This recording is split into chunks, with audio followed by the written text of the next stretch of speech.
খিনিয়ে সমূহ ৰাইজৰ লাভ কৰিব পাৰে লাহে লাহে তেনেকুৱা কিবা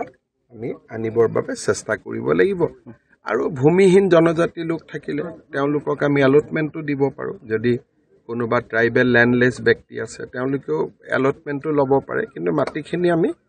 অকনমান ধুনিয়াকৈ সংৰক্ষণ কৰিম আৰু ব্যাটেলিয়নটো আহিলে মাটিখিনি সংৰক্ষণ হৈ যাব কিমান মান ভূমি তেলুৱা হ'ব কেতিয়াৰ পৰা কাম আৰম্ভ হ'ব মই ভাবিছো যে আমি আৰু 6 মাহৰ ভিতৰত ইয়াতে ব্যাটেলিয়ন নিৰ্মাণৰ কামটো আৰম্ভ কৰিম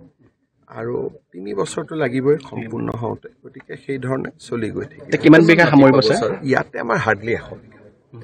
ব্যাটেলিয়নৰ কাৰণে ইমান নালাগে 100 বিঘা মাটি আৰু আমি মাত্ৰ 100 বিঘাই মাটি লম তাতকৈ বেছি ন স্থানীয় ৰাইজৰ অভিযোগ আছে যিসকলক উচ্ছেদ কৰা হ'ল তাৰে কিছু সংখ্যকে আঁতৰি গৈছে কিন্তু যথেষ্ট ইয়াতে আছে কিছু সংখ্যকে মছজিদ এটাৰ কেন্দ্ৰ কৰি আছে কিন্তু কেছটো শেষ হৈ যাব আমি মই এডভোকেট জেনেৰেলক কৈছো কেছটো শেষ কৰিবৰ কাৰণে মানুহখিনি যাব খোজে মাটি দালাল কেজনে মাটি আনে গতিকে মই ভাবো যে আজিৰ পৰা তেওঁলোকে গম পাব যে চৰকাৰ এটোত কঠোৰ আৰু আমি কেতিয়াও পুনৰ বহিব নিদিও আৰু এই ক্ষেত্ৰত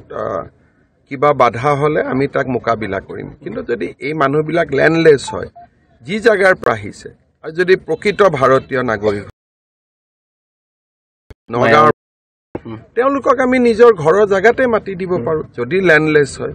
নতুন জাগাত আহিব নালাগে যদি ল্যান্ডলেস হয় ভাৰতীয় নাগৰিক হয়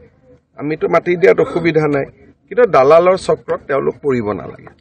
কিছু অঞ্চল এতিয়াও আছে স্যাৰ যিবোৰ উচ্ছেদ কৰি লম অকনমান কি হয় উচ্ছেদটো কৰি কিবা এটা কামত যদি ব্যৱহাৰ কৰিব নোৱাৰো আকৌ উচ্ছেদ কৰাৰ পিছত মানুহ আহি যায় গতিকে ধৰি লওক এটা ফিচাৰীত মাছ আছে আপুনি মাছটো উলাব পাৰে কিন্তু যদি খোৱা মানুহ নাই বিক্ৰী কৰা জায়গা নাই তেলে কি কৰিব সেইকাৰণে এখিনি আমি হিচাপত ধৰি ৰাখিছো কিবা ভাল চৰকাৰী আঁচনি আনিলে কাৰণ ট্ৰাইবেল বেল্ট এণ্ড ব্লক ইয়াত যিকোনো আমি কৰিব নোৱাৰো ধৰক এখন মেডিকেল কলেজ আহিলে এখন ভাল ইউনিভাৰ্সিটি আহিলে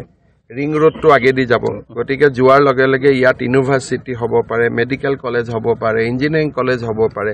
সেইকাৰণে ভাল আঁচনি আহিলে উচ্ছেদ কৰাৰ আমি ৰাখি থৈ দিছো গুটে মাটিখিনি আমাৰ নজৰত এটা এটাকৈ কৰি গৈ থাকিম স্যাৰ পঞ্চায়ত নিৰ্বাচনৰ প্ৰসংগ লৈ অখিল গগৈয়ে কৈছে যে পঞ্চায়ত নিৰ্বাচন তেওঁলোকে সিৰিয়াসলি খেলা নাছিল ঠিক আছে আৰু ৰাইজক মই এটোৱে ভগৱানক প্ৰাৰ্থনা কৰিম অখিল গগৈয়ে যাতে বিধানসভা ইলেকশ্যনটো সিৰিয়াসলি নেখেলে উজনিৰ পৰা নামনিলৈ প্ৰচাৰ চলাইছিল ৰাইজক মই তাকে অনুৰোধ কৰিম যে অখিল গগৈ ডাঙৰীয়াক মই অনুৰোধ কৰিম তেওঁ যাতে বিধানসভা ইলেকশ্যনটো সিৰিয়াসলি নেখেলে এনেকে পাৰ হৈ যাওক